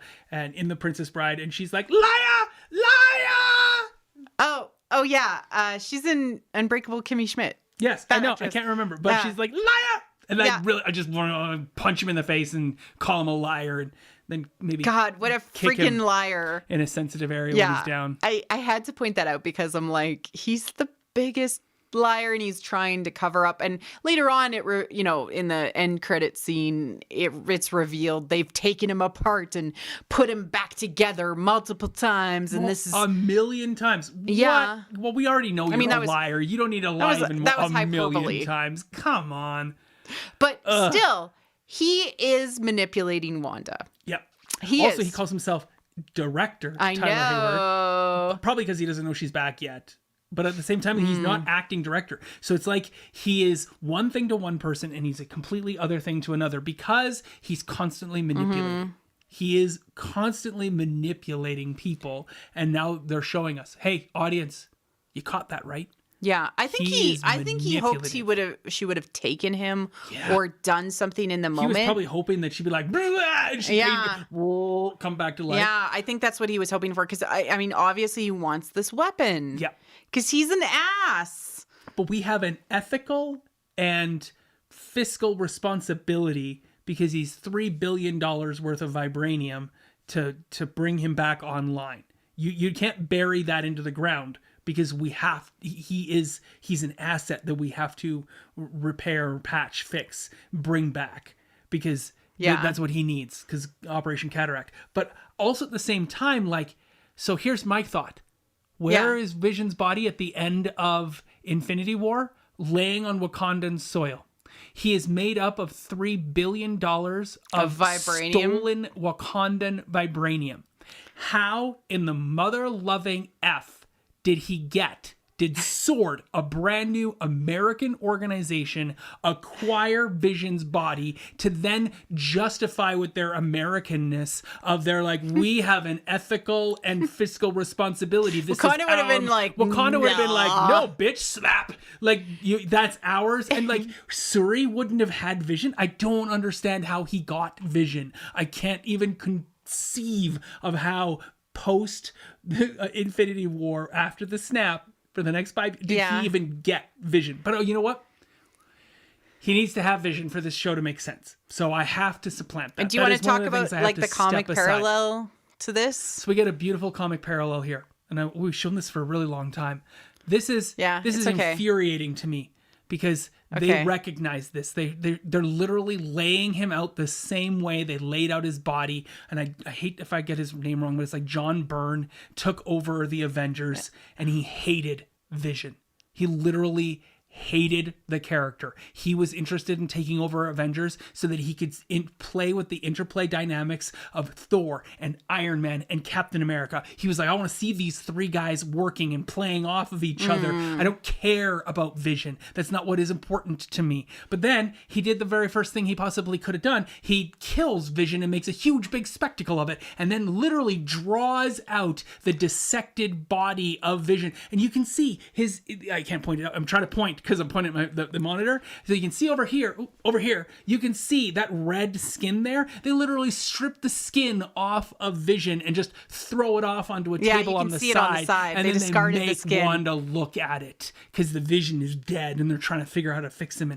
And Hank Pym is like, I'll bring him back, but he won't be the same. And this is all because of Byrne's choices. And I'm just so frustrated by that I was like, why would you take the most interesting and dynamic character, the one soul heart of the Avengers team, and do this to them if you just had no interest? And then like, well, I'll make him white because I hate him so much. Yeah. Okay, cool. Let's take that. Let's take the venom from that. Let's take all this anger and put it in this show and show you Vision's been deconstructed. Vision is dead. SWORD is doing terrible experiments upon this poor individual we knew to have a soul. Yeah. We're going to reveal he's so much that he can hold a magical hammer and be worthy. Exactly. He's godlike. That is what they're saying. There's a god parallel there. He is worthy. He has power enough and ethics enough to hold the hammer of Thor. Agreed. Yeah. So the Avengers trusted SWORD because it was created by Fury and Maria, but Fury's gone. He got Fury's away, right? He's on a ship somewhere, and Maria's whooshed away. This is after the snap. Oh yeah. The snap happened. Fury's gone. There's no Fury. That's why they create SWORD. Yeah. So they're gonna show us this because they're gonna really lay it out for us. He is gone. She acknowledges that he is gone. Yeah. And in her denial. Her grief of that, we get to move to the next scene. But Marie Claire also wanted to point out some really interesting iconography. Yeah, so I did want to point out the parallels to Isis and Osiris. I did a podcast for my Patreon only podcast about this, which is about lost husband stories, and I talked about the Isis and Osiris sort of parallels. It's totally apropos. I know. I mean, Tyler Hayward is set. To be set, yeah. He is ripped apart. He is torn. He didn't just take his head apart. If you need him, why are you taking his hands apart and cutting into his forearms? Like, what is the purpose of this? And yet, Set does this to Osiris. He cuts him into 42 pieces and flings them all over Egypt. And slowly, Isis finds every single piece except for one. 41 of the 42 pieces. Yeah. And then puts him back together again. And when he is put back together kind of in his disembodied state, she becomes pregnant with Horus. But he can't exist long in his reformed state. Because he's only 41 of the 42 pieces. Because he is he is not complete. Not complete. And he is a male Barbie doll. He ends up becoming the god of the underworld. And Isis spends half of her time with her son Horus in the land of the living and her husband Osiris in the land of the dead, and kind of shares time. And so there's a lot of parallels to Inanna, and there's a lot of parallels to Persephone from a goddess perspective. Very, very similar kind of things as far as her being the master of life from a woman's perspective and death, because fundamentally goddesses end up becoming both creation and destruction in who they base are. And they're both. They contain multitudes. But what I was just struck by was how cut up and how much, like, if you go back to this one. Notable that Osiris is a god of knowledge. I mean, he's not Thoth, but he is a god of intelligence. And perfection. He is a god of wit. He is the perfect form. Being. Yeah. Yeah, exactly. And like that parallel is there. And I was talking about, I tweeted. I don't know if it's intentional. I mean, it could just as well be one of those common core concepts. Yeah, I think either this is like iconography or like archetypical, or they kind of know this is a lost husband story, and they're plugging into that because lost husband stories kind of follow the same thing. The woman needs to go through a bunch of trials, and then she gets him back, but he's not exactly the way he was. And how she ends up reforming him is remembering him into his new form. I love that you emphasized member in that. That was really, but it's remembering. Yes. She's remembered him. She creates a golden phallus to have sex with him. I'm just, like this is mythology. It's funky, but it is part of the stories that they're never going to be quite the same. And it ties into overcoming grief and overcoming and recontextualizing your own history. And that is exactly what is happening in this episode. And I just want to say, I love you, creators, because this is entirely my jam. So there's a picture of Osiris and Isis re-put back together. Yeah, and then also on the other side, there's Osiris and Isis holding Horus. Yeah. So, yeah, which is like they're watching TV on the couch. Could very well be. Yeah. This line here, What's the line? Make it big. Ugh. Well, I'm a douchebag who likes to lie to people. Well, I mean, they've said that through the whole show, and that there's not many people out there that had the power to bring their soulmate back online. I mean, back to life. That's the full line. She really breaks the glass ceiling here in this scene, doesn't right? she? Yeah. Like, who is this security guard, and why does he think he has the, earlier on, I'm like, why is that security guard talking to the Scarlet Witch like that, or to Wanda Maximoff? He knows what she can do, right? Yeah, like, she could just, like... he should be legit freaking out. No, and he's not. The kahuna is on this guy. The kahuna is on the sword security desk people, like information desk, are just like, there's 6 guys with machine guns back there, and I just push a button, they come out. Like, yeah, she'd be like, I don't care. And she's like, I'm an Avenger. Yeah, like it's just, it is very deliberate. He is manipulating her. Is really important, right? And we see that. That is not something that's dropped just because they could say it. It's not like this is episode 21 of season 2. This is deliberate. They're saying these two people are connected by the very soul. And we're going to show you that later. Yeah. But we're going to make Tyler Hayward say it so you all go like this. Yeah, so we make that face. Yeah. And then she comes I down. literally was like this when the Tyler Hayward scene came on, and then as soon as I'm like, watch the screen. Okay. But okay, so she goes down and she's like, because this is a callback to when he is actually created, and she's like, I can feel him. Yep. When he's like starting to form, just before Thor uses his hammer to bring him to life. But she tries to touch his head and feel that he is there or not there. And I have lots of theories about why certain things work. And I think Hayward expected her magic to be going into him and would bring him back online. But he's all broken to hell. Like, what the hell? Zach says, he's like, why does he think she can even do that? The movies have only implied that she's just telepathic and telekinetic. But he's like, he knows that she got her powers from the Mind Stone. That's and in interconnected Shield law. To... And he knows that they're interconnected, and he knows that she feels something for him. And a telepathic person could very well have jump-started him. But he also may have hoped that she stole the body. Yeah. He may have hoped that she'd take the body, because I think in some ways he'd been like, we tried this a million times and we couldn't bring him online. Maybe he's just like, well, now the body's been stolen. I'm so sorry, higher ups that have appointed me acting director. I can't do anymore. Yeah. He always has an out. Organizational excuses. Exactly. Yeah. He's got his out right there. Oh, she stole the body. I don't know. She buried it. Like, I can just see that happening. Oh, well, $5 billion. Exactly. And I wonder then if he went to people and he's like, she stole the body. Like, he told that to Monica, but has he been telling everyone this? I mean, maybe.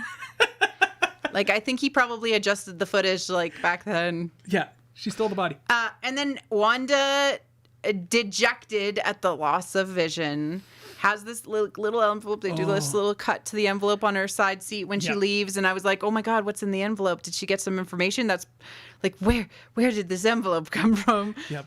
Right. But then we get the full... There's one thing, because she's leaving, there's two things I want to point out. One, the license plate says New York, and it's 2011 EKH. I couldn't figure out what EKH was. I'm sorry, friends. I really wish I could have gotten that for you. But the very bottom of the license plate says Excelsior. Oh, just a nice Stan Lee riff right there. That was the Stan Lee reference. That's the Stan Lee reference right there. That was the Stan Lee reference, and I missed it. At the bottom of her license plate is she's driving away. Also, she's driving a used red Nissan, and people were just loving the fact that she's just driving away in a not new car. Like, it's a nice car, but it's not a new car. Like, what could she afford? It's not it's a rental too. It's not even her, like, you can see the written tag. There's a tag on the car there too that's indicating that she's just a rental car. And I thought that was really funny. People do point out that Dottie's not there in town, and okay. I'm hoping to be corrected and Emma Caulfield to be some sort of super awesome big bad guy in the MCU coming forward. Because that would be amazing if she was, but we'll see. I have no problems with being wrong about anything. So but we do see how depressed the town is. Oh my God. It's broken. No things one's are shut smiling. down. The entire town. Every single person looks just world weary.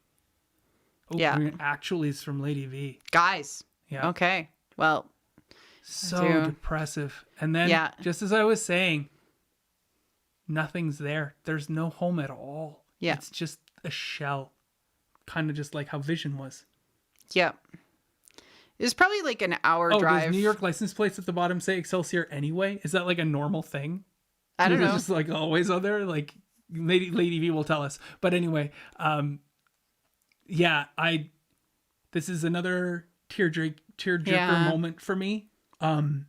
When she opens up the little card, I initially thought it was like a letter from Vision. They do usually say Excelsior. That's cool. Awesome. I love it. Thank you, Lady V.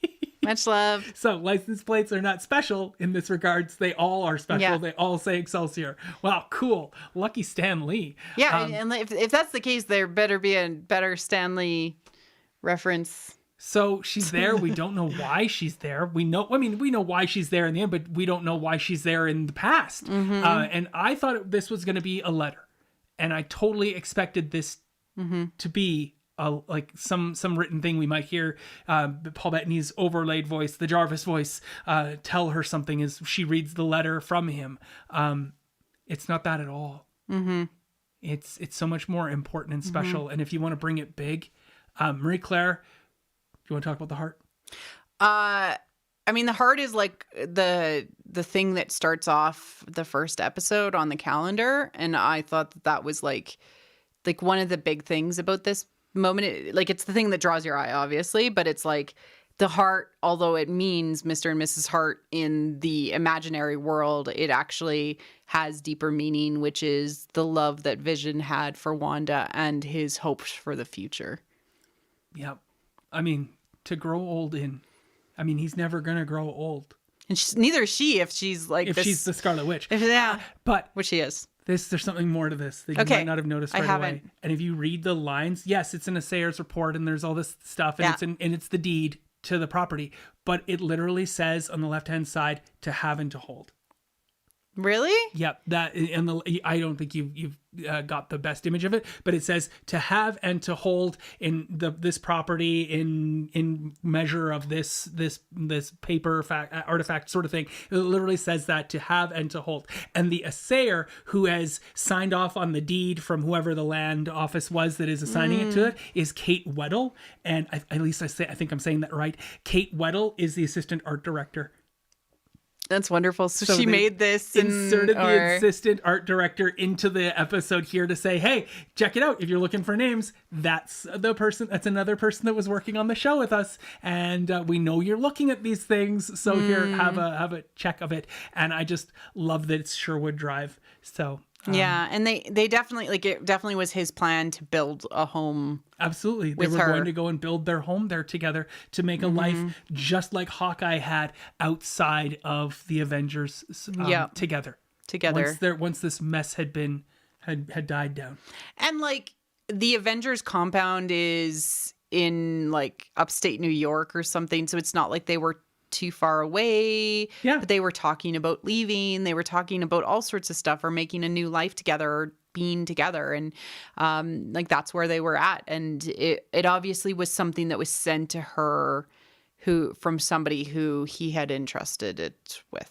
Or it's something that she had found, or who knows, right? Like something that she hadn't had a chance to think about until 3 weeks after the snap. And I cried so hard here. Yeah. I felt every single bit of that emotion as she stood there and fell to her knees. And I could understand the outpouring of grief. And the symbolic parallel between the heart on the paper and the promise of the future. And then her power erupting from her hands and her heart, which felt almost like a religious, like powerful passion moment. Like you think about like the stigmata and like what Christ went through and like how it's always focused on his heart as the part of the power and stuff like that. But it felt very, I loved how it was here and it was like glowing red that exploded out with her red power. It very similarly was like the red that was creeping up Agatha's neck in the beginning, and not truly comparative, but then again it was the same point of the power comes from within. Yeah, this is her true self. This is her true power, and there are no restraints. There is no cultural or societal expectation on you. You are alone. You are raw. You have hit rock bottom.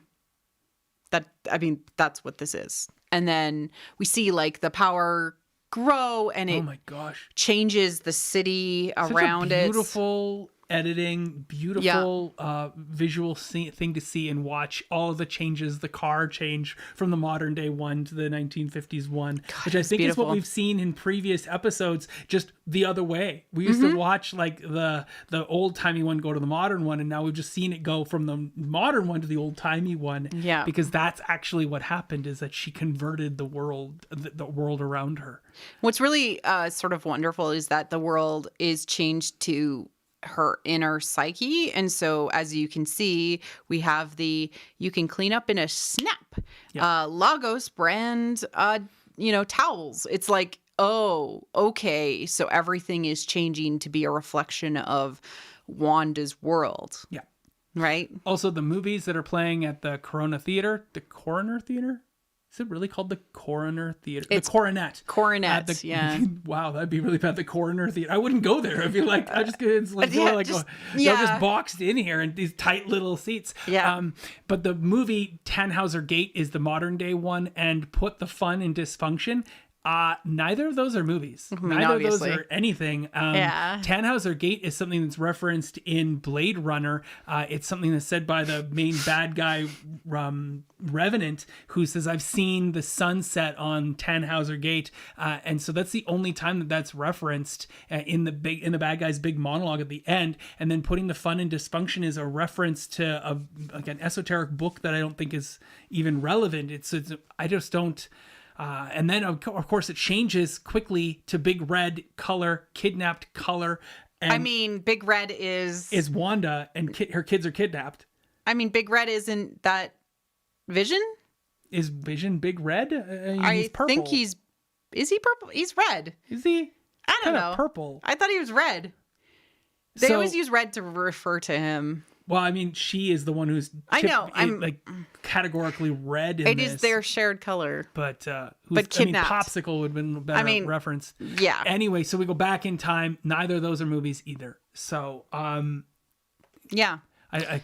These were just and then the house moments. Being built as she, like, everything turns around was just a glorious scene. Like, I just love it so much. And then this moment where literally Vision springs forth from her heart and forms in his own color, the Mind Stone. He is formed of the Mind Stone's color. This is really important here because, like, as he comes out further and further, the red moves further back until the very end. That we didn't get a capture of this, I don't think. You see her standing there, and it's just yellow coming off of her as he incorporates. And then they've even said they're tracking it, and it's the $3 billion worth of vibranium and the half-life there too. It is. Oops, I bumped your mic again. It is, in fact, Vision before her, the soul of Vision. Exactly. And so, like, I love this shot so much because it's just exactly like a love like you've never seen, and how interconnected with they are, and their soulmates, and the Matrix pose. And you made a joke about how that's probably Elizabeth Olsen doing that and being super bendy, but they probably needed like a crane or some sort of wiring to make Paul Bettany, old man Paul Bettany, do that. Because there's no way he can bend like she could, and he's hovering in the air. You don't know that he does yoga. I don't know. But he's over 50. He's not bending the way that the Matrix pose there from Zach is delightful. But she is like, when I was younger, I could do that easily. I could limbo like under 2 feet. Underneath something in my heyday at 17, and I know she's super strong and buff, so she could easily have done that pose where she's thrown backwards by her own power, creating Vision. Yeah, it was just beautiful. And like the subline of this, the subtitle of the show is "A Love Like You've Never Seen." Yeah. Well, they're soulmates, and you can tell that their souls were interlinked, and he's never left her. He's been there since he was torn from her. In the metaphorical, she showing broke of that. Him. She killed him the first time. She exploded the Mind Stone. Did that not mean that she took her into herself? And when she was outside of time, the time that was being rewound when Thanos rewound Vision back to alive and take the Mind Stone from her. There because Doctor Strange always talks about how this creates alternative paths, right? But it's also a localized effect, right? Time is being rewound only in this particular place. It's not being rewound elsewhere. It's not rewinding everything. And time doesn't. Who knows what will happen in the finale? Yeah, and so is that the Mind Stone? I think it's the bits of the Mind Stone that might have been left in her. Yeah, I don't know. But if that is, in fact, genuinely the Mind Stone amongst us. I love them. I'm super happy. And then we have this reveal of the audience and like, oh, this story was well done. I see, Wanda. Good job. It's like, oh, okay. So we have the reveal of the true nature of... Which means we're never going to get... WandaVision was filmed before a live studio audience, which I really wanted at the start of one. Yeah, I think we're done with the... I know. I might have reorganized, but this is her realization that, I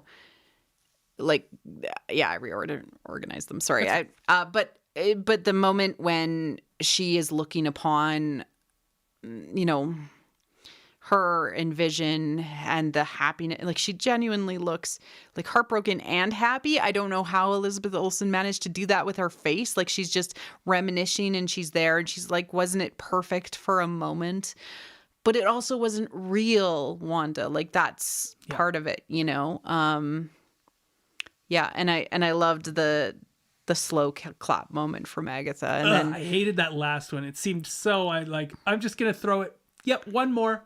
Clap, put my hands loudly on the seats next to me because I'm here in the audience. Yeah. This is where I've been the whole time, Wanda. Yeah. And no one's known why you're doing this. And then the masterful reveal of the kids calling out, and she leaves the house and she sees the witchy witch. So she Agatha goes through another door. We see her go through another door. Yeah, it was like a stage door. Exactly. That she left. But she's been going through memories from door to door to door. Yeah. So my question is like, is this real or is this yet another thing in the past? I think we're going to find that it was real, that she finally let her out. I'd like to think so too, because I just don't think it could be as complicated as that. Is like, but anytime their perceptions are messed with and then they're returned, I always wonder, and this is because I've read way too much Philip K. Dick, I think to myself like, wait, is this real now? You told me that wasn't real, and this is this still not real? When is the real, and was the real the not real all along? Yeah. So thanks for messing with my mind, and I'm really happy I don't do drugs. And then you're a being capable of spontaneous creation, doubling down on the goddess motif that I've talked about. Like, she is ultimate creation, she can also be ultimate destruction. Yep. Like, this is just playing into all of that, which is just so wonderful from a media perspective to see that represented on screen. And then she's like, that makes you the Scarlet Witch. And that makes you the Scarlet Witch. I noticed and we that finally got her name. Yeah, I mean, it's been a long journey. All of the MCU movies that she's been in since Age of Ultron. WandaVision is just, hey, we really need to give her superhero name. How do we get to there? Jack Schaefer's like, so Kevin, we've called her Wanda the whole time and she's kind of witchy, but I have an idea for why we could call her the Scarlet Witch and actually then get her to the point where that's her title and that's her call sign. And Kevin Feige's like, tell me more. Yes. And by the way, we're going to spend $240 million. Yeah, it's going to cost $240 million. Well, you know what? I really want that branding. Let's do it. Let's do it. Make sure that you have spent that on the trademark. Exactly.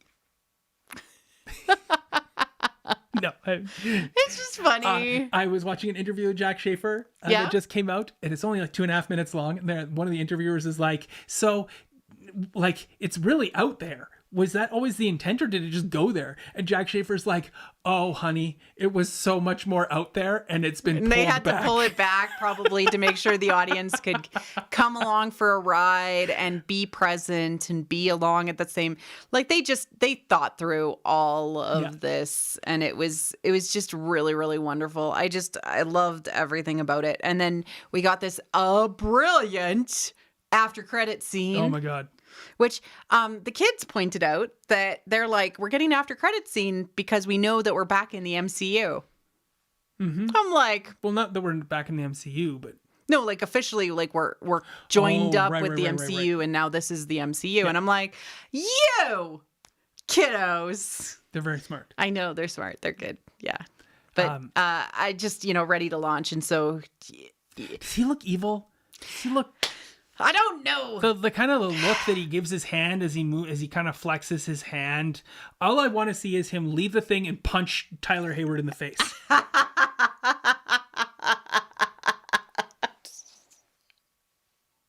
Right? Just yeah. Like, that's why he's looking at his hand in the first place. And then he's just like in robotized Paul Bettany's voice, because he has to be different than Vision. So he's like, how dare you? Let's talk about Paul Bettany's interview where he's like, I've wanted to work. Right. Okay, so I've always wanted to work with this actor. I've been looking forward to working with this actor my entire life and never gotten to work with him. Is he talking about himself? That's he what is talking. How can he not be? He's totally Paul Bettany. That is exactly what he would say. And then he's like, haha, Marvel will never get mad at me for saying that, because at the end of the day, they'll know I'm just gilding the lily. I'm taking the Mickey in his typical British pace. Watch me pull up my tight chino pants as I sit down and tell you a story about acting with myself.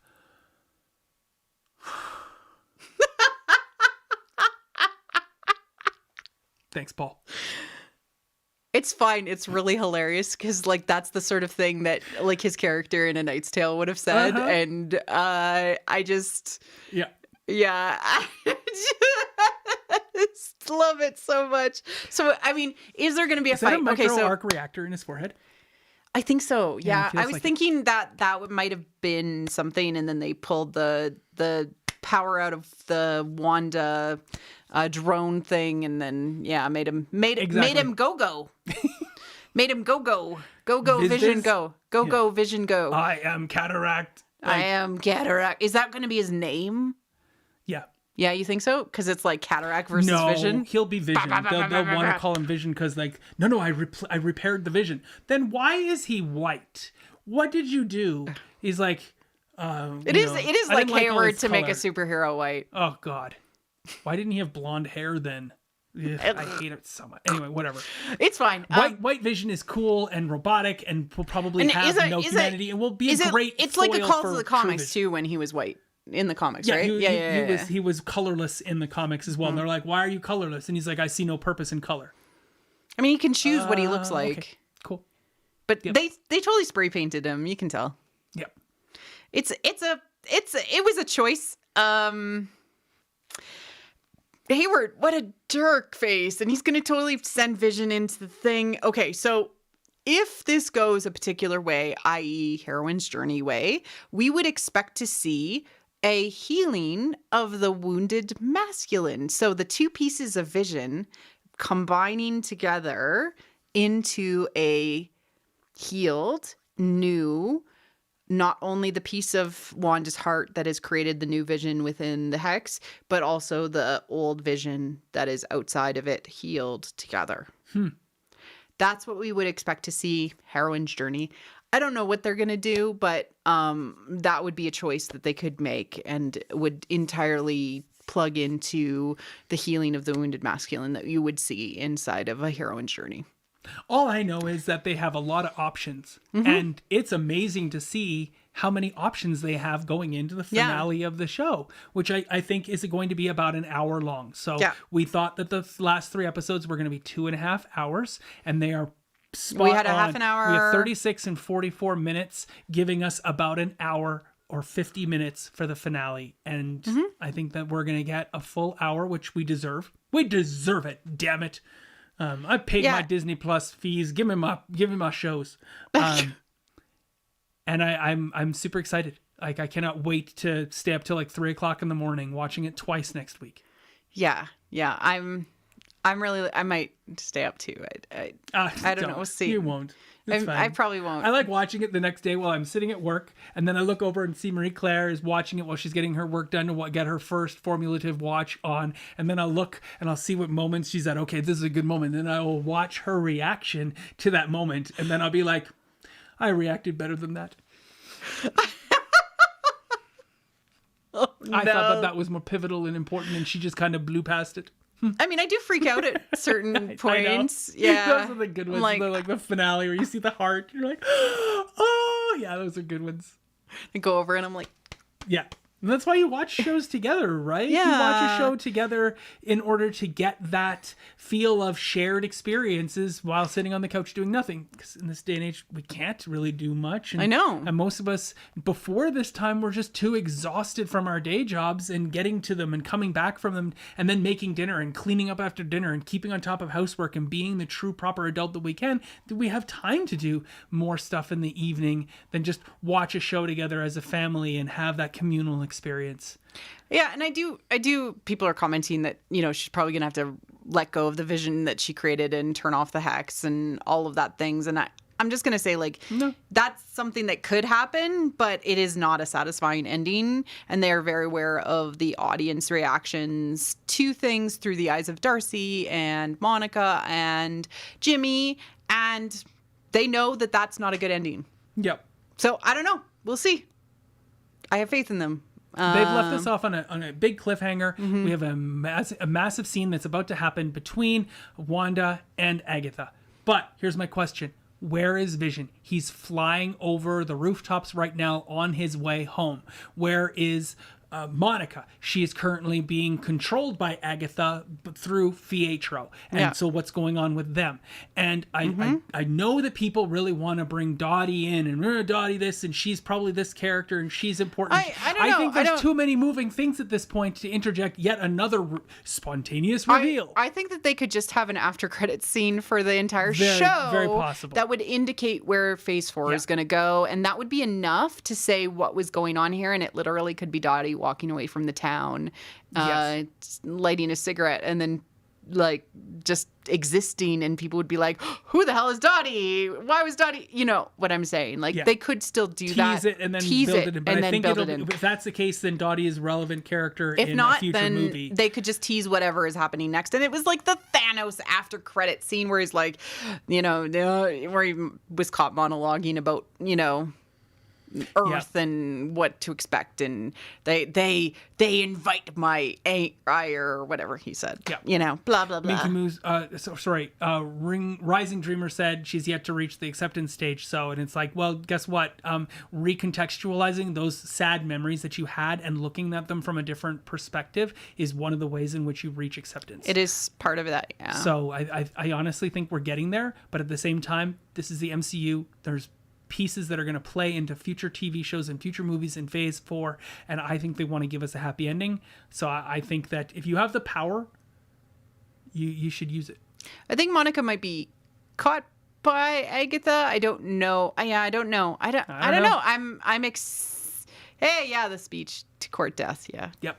We've got a delight coming up with Vision versus the Vision. We've got Vision versus Cataract. Monica, Pietro, Agatha, and Wanda. And we're all going to see that intermix and how that plays out. Honestly, the end fight for Monica should be with Hayward. Yeah, that would be the best. Like, that seems to be the best place to go. She needs to punch him in the face. We also just for us. Darcy and Jimmy. And we want to see that their part in this resolved. I mean, there weren't just the witnesses to; they have to be in some connection there. And poor Jimmy's all alone now, right? Yeah, he's the only one outside. He's not going to go through the thing, but we'll see what happens. I'm really excited. Just as a reminder, we will be covering Falcon and the Winter Soldier as well. So once this ends next week, we will be taking the time away. We'll do probably a pre-show again. Yeah, we'll do our pre-show. Yeah. It'll come out same time. I would think we would release it the same time as this. It's just going to be a recorded event, right? Yeah, we could do that. Yeah. I mean, we could go live with it too. I don't really care. We'll see. We'll see what we do. We might want a weekend off. We're off. not going anywhere. No, we're still around. So you can come back for Falcon and the Winter Soldier. We have some cool stuff planned. We're still figuring out exactly, are we going to dress up? Or are we going to have cocktails? Like all that kind of stuff. But it'll be fun, I think. We are looking forward to having you back next week. If you want to follow what we're up to, in the meantime, I tweet out about a ton of fan art on Diverse Media, which is the sort of Twitter that I use for this. If you're interested in following me directly, my personal Twitter is Marie C. Gould on Twitter, and you are? I am Tavern Tales DM on Twitter. The reason for that is because I've got a Dungeons and Dragons podcast that comes out every week. I don't talk about it very much. My lovely wife is one of my main stars in that show, and it is a delight. It's been nominated for 14 different awards at this point, so it's I haven't won any, but that's okay. It's the point is getting that nomination. And I just wanted to say I'm looking forward to being done this, so I can go upstairs, have a couple more previously ons, and then you can tell me all the things I didn't say in this event today. Just recontextualize. Let's recontextualize this. No, I think this was really awesome. Thank you to everyone who joined us live on the stream. Thank you to everyone who's listening after the fact or watching the replay. We really, really do love and appreciate you. We are going to be doing, again, the next episode, the finale, we are trying to decide if maybe we'll do an after show, which we'll let you know in the week up here if we're going to be doing something fun. Last time I did a live stream, we did like an after party where we all met on Zoom, and it was a lot of fun. So we'll see if we're going to do something like that, or if we'll just do some sort of after chat or something like that, which would be a lot of fun because we've really appreciated having everybody come out for the live streams. But yeah, it's been great. And yes, Zach, there's going to be a new intro for Falcon and the Winter Soldier. There is, yes. Surprise! It's going to be fun. So thanks for coming out. Check out Marie Claire's Patreon, patreon.com/WhatTheForce. It's for both. Yeah. Yeah. And I hope everybody has a good week, and we will see you same witch time, same witch channel. Huh. We're going to figure out our costumes for next week. I'm a little like, they maybe are really changing. Beforehand. Yeah, maybe. No, literally, like, she got dressed and came down here, and then I went upstairs and got dressed and came down here, and I was like, oh. Huh. All right. Everybody, take care, stay safe, and we'll see you next time.